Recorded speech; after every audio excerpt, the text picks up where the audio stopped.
تمام شعبجات سے تعلق رکھنے والی سرکاری ملازمین السلام علیکم۔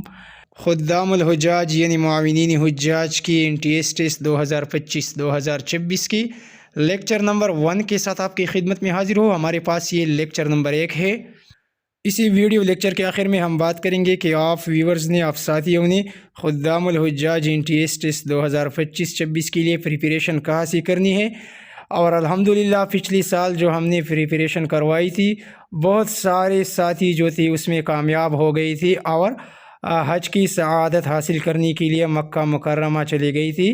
تو ہمیں بھی اپنی دعاؤں میں یاد کر لیجئے اور ویڈیو کو آخر تک دیکھیے۔ یہ گزارش ہے کہ ویڈیو کو مکمل دیکھیے۔ ویڈیو کے آخر میں کون کون سے ڈاکومنٹس بھیجنے ہیں، کون کون سے لازمی ہے، کون کون سے ڈاکومنٹس NOC وغیرہ یہ لازمی ہے یا نہیں ہے، تو اسی حوالے سے ویڈیو کے آخر میں بات ہوگی۔ سب سے پہلے MCQs اور سوالات کی جانب بڑھتے ہیں۔ تو خدام الحجاج NTA ٹیسٹ پریپریشن 2026 میں حج پالیسی والی بکلیٹ سے ہمارے پاس سوال نمبر 1 ہے۔ Who is the current federal minister of MORA NIH؟ مورا کا مطلب ہوتا ہے دوستو منسٹری آف ریلیجیس افیئر، اور IH کا مطلب ہوتا ہے انٹرفیتھ ہارمونی۔ تو موجودہ فیڈرل منسٹر آف مورا سردار محمد یوسف ہے۔ امپورٹنٹ کویسچن ہے، تمام کے تمام سوالات امپورٹنٹ ہے۔ پھر ساتھیوں سوال نمبر 2 ہے، ministry of Pakistan religious affair and IH was founded on. تو مورا یہ بنی تھی 14 اگست 1973 کو۔ نیکسٹ کویسچن سوال نمبر 3 ہے، فرسٹ منسٹر آف مورا واز۔ مورا کی پہلی منسٹر کون تھی؟ مولانا کوثر نیازی۔ اور نیکسٹ MCQ ہے ہمارے پاس، مورا واز فاؤنڈیڈ بائی۔ مورا کی بنیاد، اس کی بنیاد کس نے رکھی تھی؟ ذوالفقار علی بھٹو نے رکھی تھی 14 اگست 1973 کو۔ سوال 5، the Hajj quota for Pakistan will be announce by. تو حج کوٹا پاکستان کے لیے اس کی اناؤنسمنٹ کرتی ہے Saudi ministry of Hajj and Umrah. Question 6، the official schedule of Hajj operations for 1447 was received on. تو آفیشیل اسکیجول جو ہے اس کی کون سی ہے؟ 12 ذوالحجہ 1446 ہے۔ اس کے بعد دوسری پیج میں کویسچن ہے، کویسچن 7 دیکھیے، کرنٹ اسلامک ہجری ایئر، موجودہ ہجری سال جو ابھی چل رہی ہے 2025، ہجری سال کون سی ہے؟ 1447 ہے، اور یہ 1447 ہجری سال شروع ہوئی ہے 26 جون 2025 سے۔ Question 8، which Saudi organization sign the agreement related to united agent office. تو کس نے سائن کی ہے؟ مکتب الوکلاء المواہد نے۔ Question 9، the general transport contract is signed between OPEF and OPEP stands for. تو اس کا مطلب ہوتا ہے office of pilgrim affairs of Pakistan. تو یہ کانٹریکٹ سائن ہوا ہے ٹرانسپورٹ کانٹریکٹ نقاب سیارت سے۔ Question 10، which company provides additional services to Pakistani حجاج in KSA۔ Additional services Pakistani حاجیوں کو پرووائڈ کرتا ہے طواف متوفع حجاج کمپنی۔ یہ ایڈیشنل سروسز ہماری حجاج کو فراہم کرتی ہے۔ سوال 11، HPC اسٹینڈس فار۔ HPC کا مطلب ہے حج پالیسی کمیٹی۔ اور ویڈیو کے آخر میں دوستوں بات ہوگی کہ آپ نے پریپریشن کہاں سے کرنی ہے، کون کون سے بک اسٹڈی کر لینے ہیں، مکمل A to Z پریپریشن بتاؤں گا، اور اس کے بعد جو ہے اپلائی کیا طریقہ کار کیا ہے، اور ضروری ڈاکومنٹس جو ہے وہ کون کون سے ہیں، اور کون کون سے ڈاکومنٹ لازمی ہیں، کون کون سے نہیں ہیں، تو اس حوالے سے بھی بات ہوگی۔ تو ویڈیو کو اسکپ نہ کیجیے، اس ویڈیو کو آخر تک دیکھیے۔ سوال 12، پرائیویٹ حج اسکیم کل کوٹا 2026 کتنا ہے؟ 60,000 کا۔ اور سوال 13 دیکھیے، ہارڈ شپ کا کوٹا کتنا ہے؟ تو اس کے لیے 1000 سیٹ مختص کی گئی ہے۔ سوال 14، 2026 حج کے لیے کم از کم پاسپورٹ کا معیار کتنا ہونا چاہیے، کتنا لازمی ہے؟ تو 24/11/2026 تک۔ اور پھر نیکسٹ کویسچن سوال 15، کتنے سال سے کم عمر بچوں کو حج کے لیے اجازت نہیں ہے؟ تو 12 سال سے کم، یعنی جو بچی 12 سال سے کم ہوں ان کو حج کے لیے اجازت نہیں ہے۔ پھر نیکسٹ کویسچن سوال 16، حج کون سی ہجری کو فرض ہوئی؟ تو حج 9 ہجری کو فرض ہوئی تھی۔ ہمارے پیارے نبی حضرت محمد صلی اللہ علیہ وآلہ وصحبہ وسلم نے اپنی زندگی میں صرف ایک حج ادا کیا تھا اور 4 عمریں ادا کی تھی۔ اگر ہجری سال کا پوچھا جائے تو 631 اور 630، 9 ہجری بنتی ہے 630 اور 631۔